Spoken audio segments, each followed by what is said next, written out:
Jace, how much extra shooting has everybody done, given the fact that you guys have had trouble scoring lately? Um, I think we've been shooting a lot. I know I can't speak for anybody else. I know I've got my reps in outside of practice every day. So I know we're getting our reps in. We're getting game like shots, and we just gotta get in the game and make them. Jace, it was 24-24. You had 10 points, probably first 15 minutes of the game, and Yeah. things kind of went downhill from there. What do you kind of assess went wrong against Tennessee? We just couldn't get any stops.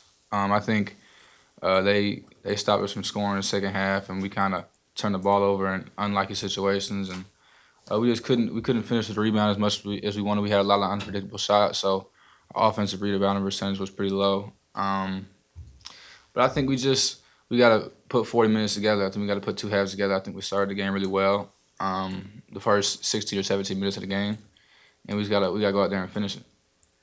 There's been some court cases around the country that made it to where you can induce recruits with NIL and you can also transfer multiple times. Do you think that changes, as a guy who's transferred, that changes that transfer process at all for guys, or what are your thoughts on that?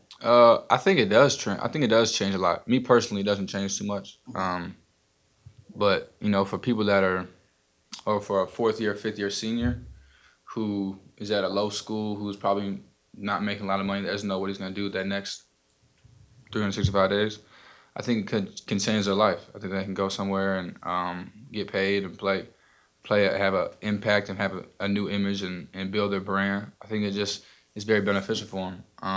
So I would see why some kids would transfer and transfer from one place to go somewhere else, and maybe that can raise their image and raise their profile because they don't know what they're going to do the year after that. So it makes sense to me that it would change.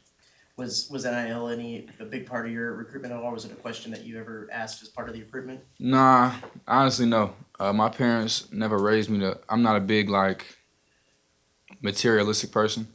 So money isn't everything to me. My parents never really raised me like that. My grandma didn't really raise me like that.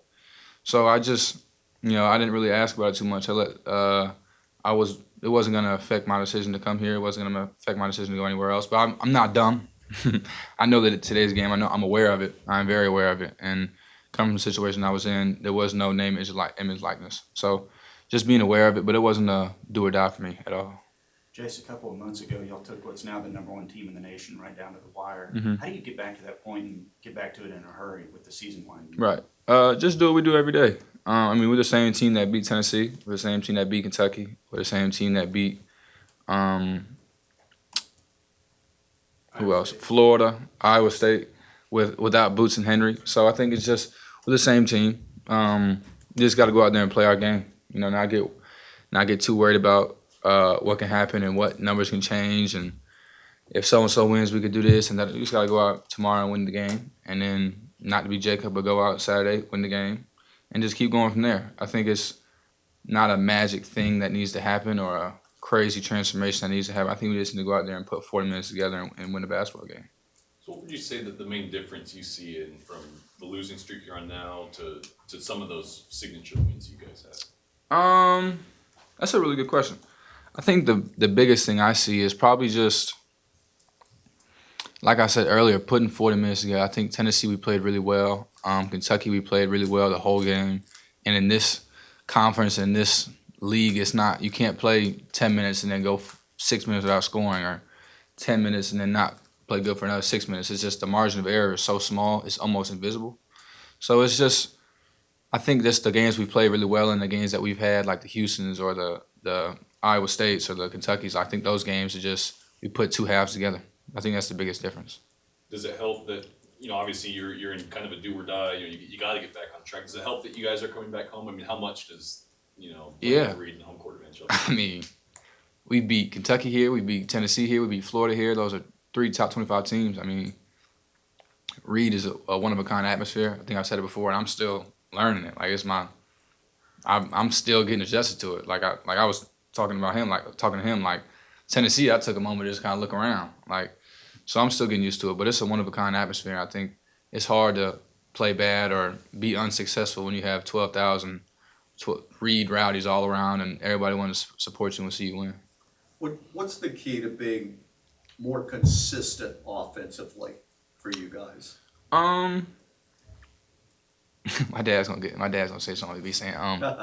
I would just say relying back to our work. I think it all comes back to what you do when the cameras aren't on and who you are when it's you and just a basketball and just a hoop at 12 o'clock at night, or when there's not practice and when there's nobody telling you what to do. So I think it just comes back to getting your extra reps in the gym and being who you are when the cameras aren't on. You've been a shooter for a long time, and how much of it is mental versus physical? Like, you're playing other teams, I realize they're different defensively, but how much of shooting is mental? A lot. More than people kind of realize. I think confidence can play such a big factor in making or breaking somebody. And mental health is huge. So I think just having your mental health in check and being and knowing who you are outside of basketball is very important to basketball. People might understand that, but being a basketball player and being around a lot of basketball players every day, like, we go through things just like everybody else goes through things. Like, people think of us as objects and people think of us as machines, but we have mental health just like everybody else. So I think confidence is a big factor. I think once you see 2 or 3 balls go in and you have that second nature of I've done this before a million times, it allows you to play successful and be better down the stretch. Have you always been a guy that when you take a shot, you think it's going in? 100%. Yeah. 100%. Every shot I take, I think it's going in. I think it just relies back to what I've done every day, what I do every day. So I don't take a shot thinking, I don't know if this one's going in. That's just not my look on it at all. Do you ever get the sense at any time this season that the middle tank is on empty with any of the guys, or it needs to be recharged or anything like that? No. I think there's definitely times where we have to pick each other up.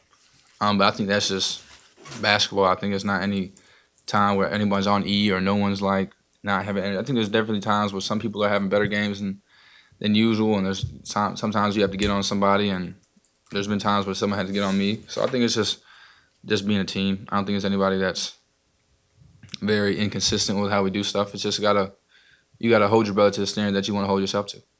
Jace, Buzz has mentioned that when things are going wrong, he likes to address the elephant in the room. He doesn't want to avoid not talking about the bad. Yeah. So, has there been anything recently that he's talked about as far as addressing that has maybe resonated with you guys in particular? No one's gonna feel sorry for us. I mean, no one's gonna be like, oh, you didn't have Henry when you played so and so, or you didn't have Boots when you played so and so, or you missed a buzzer beater, 2 buzzer beaters in 1 year. Like, man, no one's doing that. Like, no one cares, honestly. So don't look for that. Don't look for somebody else's pity. Don't look for somebody else to be like, it's okay, guys. Like, y'all had a 15-3 record last year. Like, we still remember. That's not what we're doing.